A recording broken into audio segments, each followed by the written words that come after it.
Le titre de la conférence est Pour améliorer sa vie, s'allier les forces du bien.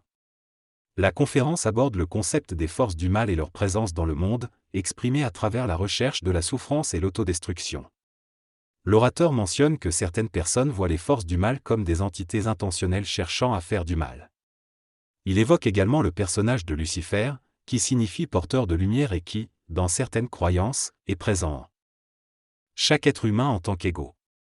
L'orateur souligne que les explications religieuses et ésotériques ont pour tendance de faire de l'homme soit un être divin, soit un être minable, mais jamais parfait. Il critique également l'idée que la perfection n'est pas de ce monde, affirmant que c'est une mécanique et qu'il est préférable de chercher des solutions concrètes plutôt que de s'en complaire.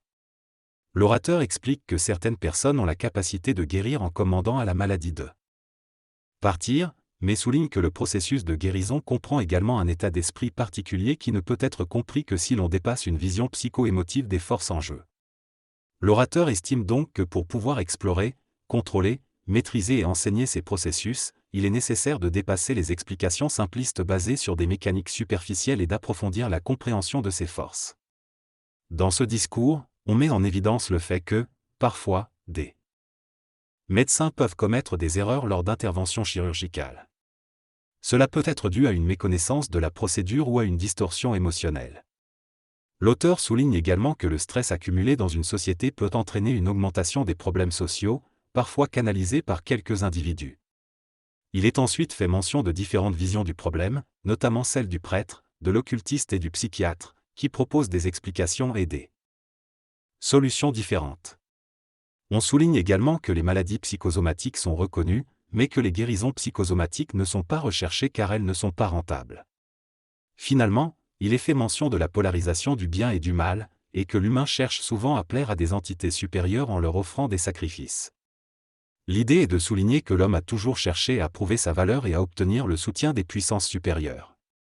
L'auteur souligne que les humains ont tendance à se battre pour diverses raisons, que ce soit pour Dieu, pour leur territoire, pour leurs proches, etc. Il explique que le mal réside dans l'assujettissement aux mécanismes de contrôle et de maîtrise, alors que le bien réside dans la compréhension et l'humanisation de ces mécanismes.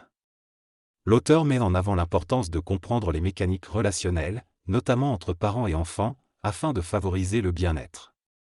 Il insiste sur la nécessité de s'exprimer émotionnellement et intellectuellement pour mener le bien et éviter les conflits.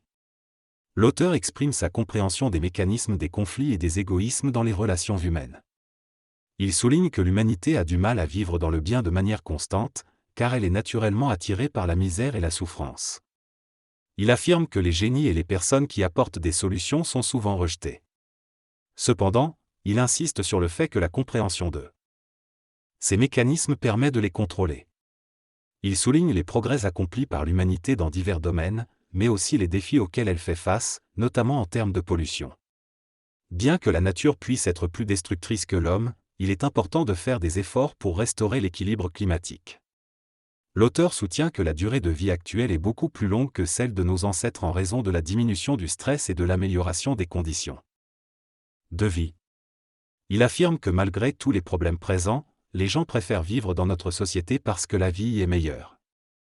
Il souligne également la nécessité de comprendre que les forces du bien ne sont pas limitées à des pratiques ésotériques ou mystiques, mais peuvent être comprises de manière rationnelle.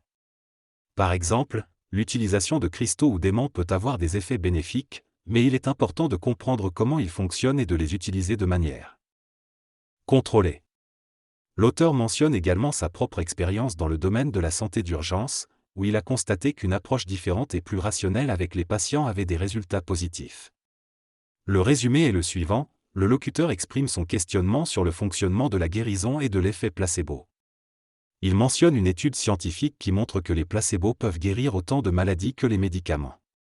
Il explique que le cerveau joue un rôle important dans le processus de guérison et que certains patients répondent mieux au traitement en raison de leurs processus cérébraux et psycho-émotifs.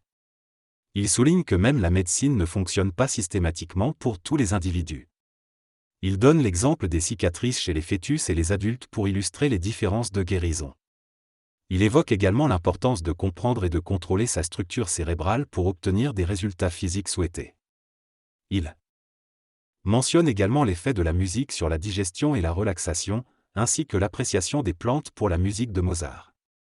Il est suggéré que les plantes pourraient avoir une sorte d'arme, bien que cela soit incertain. L'auteur mentionne ensuite sa chatte et comment elle réagit à certaines questions. Ensuite, il est constaté qu'il y a un effet musical avec les plantes, car elles ont des mécanismes. Il est souligné que parler des mécanismes ne déshumanise pas le monde. L'auteur mentionne également l'importance du rire pour la santé, en expliquant comment il peut aider à la dilatation de la rate.